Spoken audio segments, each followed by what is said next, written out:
एक सफाई करने वाली आंटी जब ऑफिस की कॉफी मशीन साफ कर रही थी तब उसने चुपके से मशीन के पानी निकलने वाले हिस्से को पेपर से बंद कर दिया। बॉस ने मशीन चालू की तो सीधा उसका पूरा पैंट गीला हो गया और उसे लगा कि शायद मशीन खराब हो गई है। बॉस तुरंत ऑफिस के प्राइवेट वॉशरूम में गई ताकि खुद को साफ कर सके, लेकिन तभी एक कर्मचारी जो सीसीटीवी के ब्लाइंड स्पॉट से आ रहा था उसने चुपके से हेयरपिन से ताला जाम कर दिया ताकि वो बाहर ना निकल सके। उसी वक्त एक और कर्मचारी जानबूझकर पानी का ग्लास गिरा देता है। सफाई वाली आंटी ये इशारा समझ जाती है और तुरंत बड़े वैक्यूम क्लीनर को चालू कर देती है। बाहर बैठकर कॉफी पी रहे बाकी कर्मचारी जब ये शोर सुनते हैं तो उनमें से एक पास में रखे गैस सिलेंडर का वाल्व खोल देता है। असल में वॉशरूम की एग्जॉस्ट पाइप पहले से ही मॉडिफाई कर दी गई थी।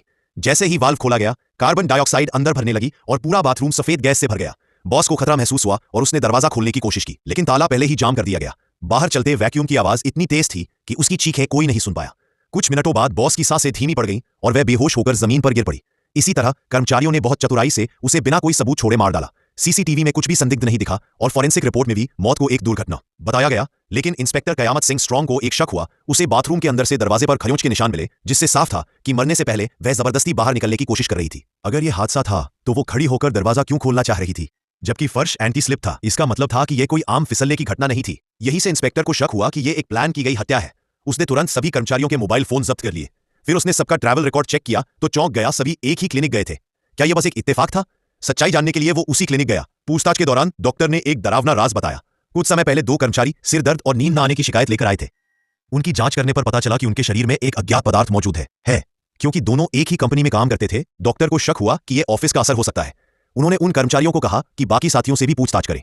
उसी रात पूरे ऑफिस के कर्मचारी क्लिनिक में आ धमके, जिसे देख डॉक्टर दंग रह गया। हर किसी के शरीर में अजीब बदलाव हो रहे थे। किसी के बाल झड़ रहे थे, किसी के नाखून खराब हो रहे थे और कुछ को सुनाई देना बंद हो गया था। टेस्ट के बाद पता चला कि सभी की कोशिकाएं म्यूटेट हो रही थीं, यानी अंदर से बदलाव आ रहा था। बातों बातों में किसी ने अपने बॉस का नाम लिया, जिससे डॉक्टर को झटका लगा। वही व्यक्ति एक नामी बायोटेक कंपनी का मालिक था।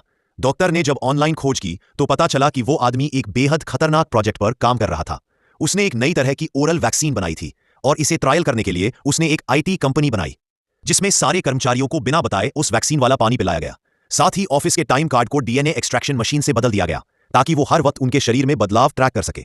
जब वैक्सीन की सारी टेस्टिंग पूरी हो गई तो उसने सबूत मिटा दिए, कार्ड मशीन बदली और सारे वाटर टैंक भी। कर्मचारियों को अब एहसास हुआ कि वो सब एक एक्सपेरिमेंट के हिस्से थे। कोई इलाज नहीं था और साइड इफेक्ट्स जैसे गंजापन, बांझपन और याददाश्त की समस्या अब जीवन भर का दर्द बन चुकी थी। डॉक्टर ने उन्हें कानून का सहारा लेने को कहा, मगर सभी को मालूम था कि कानून हमेशा अमीरों का साथ देता है। इसीलिए उन्होंने फैसला किया कि वो खुद इंसाफ लेंगे और इसीलिए उन्होंने मिलकर अपने बॉस को मौत के घाट उतार दिया। ये पूरी सच्चाई सुनकर इंस्पेक्टर अंदर से हिल गया। अब वो उन कर्मचारियों को हत्यारे नहीं बल्कि मजबूर इंसान समझने लगा। उसकी नजर में यह हत्या नहीं बल्कि एक जरूरी बदला था।